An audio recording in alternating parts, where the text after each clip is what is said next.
Welcome back to the World Go channel. I'm your host and self-appointed Go evangelist, James Story. Today's video is on side extensions, a 3-point extension on the 4th line. We'll do another video where it's on the 3rd line, and we'll even do a video where it's on the 4th and the 3rd line, which is actually easier to connect than when they're both on the same line. Isn't that odd? That really seems counterintuitive to me, but that's the way it is. So here we have a 3-point extension up on the 4th line. We've looked at 2-point extensions on the 2nd, 3rd, and 4th line. Those are pretty connectable. When you get out here to the 4th line, when you get here to a 3-point extension, that gets a little harder.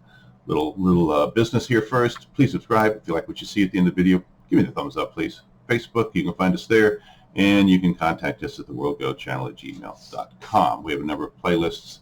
Lessons in Logical Sequence is the one that we suggest to new visitors to the World Go channel. Some lessons are based on the knowledge of other lessons, prior lessons, and so that's the most logical sequence to look at it in. We'll do another video on when black plays this, but really this is the harshest attack that black can make on this. And we're going to lift some of the ideas out of here of one of my top 10 favorite Go books, really. This is by Richard Bazulich. It's in the Mastering Basics series. It's volume 9. It's an encyclopedia of Go principles from the Casado Publishing Company. I like the book.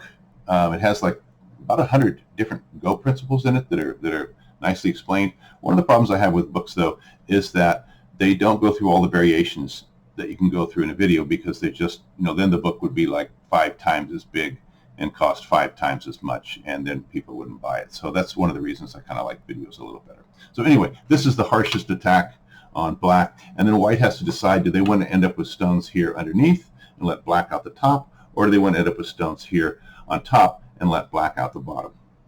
If they want to get the top stones, end up with a row of stones here on the top, they slap here underneath. This is going to be a sacrifice stone.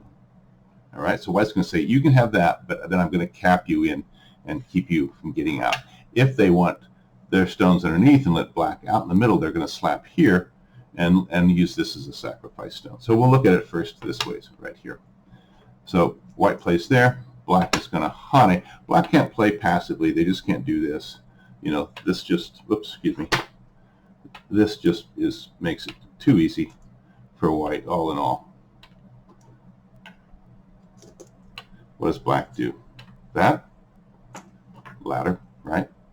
This, another ladder over here. So black can't play passively like that. When white slaps black stone, once again black here, white there, black has to hane. All right.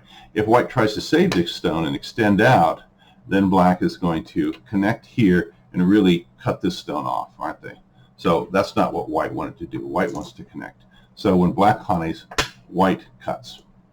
And then black ataris, and then white comes up, and black captures, and then white just extends out here, so that these two stones can be connected here, here. Those two are connected, and you can see that there's a question of this cutting point right here. Does this ladder work for white? That's kind of a question in this little sequence of moves. If it doesn't, then white might have some issues. But anyway, the book move is this one right here, and this is going to give black 2 eyes. So if white tries to come in here and cut through this position, black connects. Here's going to be an eye. If white just does this, obviously black has another eye here. If white cuts here, well, any stone that's in Atari in the 2nd line is going to be captured, right? White, black, white, black. So black is going to end up with another eye, an eye here and an eye here. If it's sometime white plays there, obviously black just connects to shoulder that eye. Once again, we go back to the point of does this work for white or not? This ladder, does it work for black or not?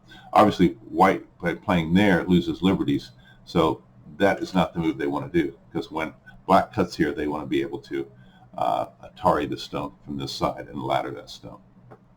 So if we'll go back to the beginning here, if that's when let's just look at that once again. White slaps underneath because they want the top. Black hanes. White cuts so that black can't connect. Black ataris. White ataris on the top. Whoops. Black captures, and white extends to connect to their other stone. Black then comes out to here to make sure they have an eye here and an eye down here. All right.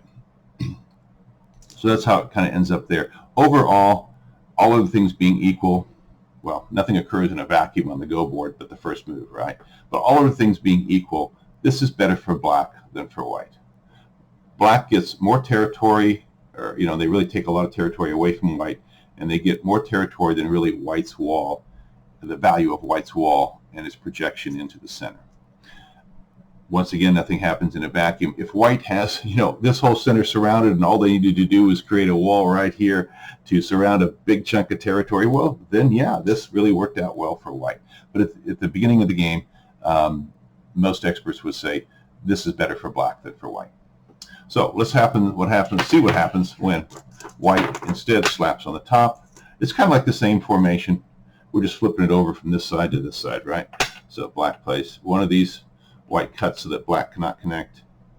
Black Ataris, White Ataris. Black plays there, White plays there, Black connects, and then White plays here, and they're going to connect under here. And that works out better, a little better. If remember that ladder we were talking about? Well, on this side, Black is probably not going to have a ladder breaker down here. So this is a little easier for a White to connect, and this is what they really might want to try to do instead, because this territory is going to be probably more valuable than what Black gets in the middle, although they do get a Panuki shape. All right, so in the next videos we'll look at what happens when Black plays this move.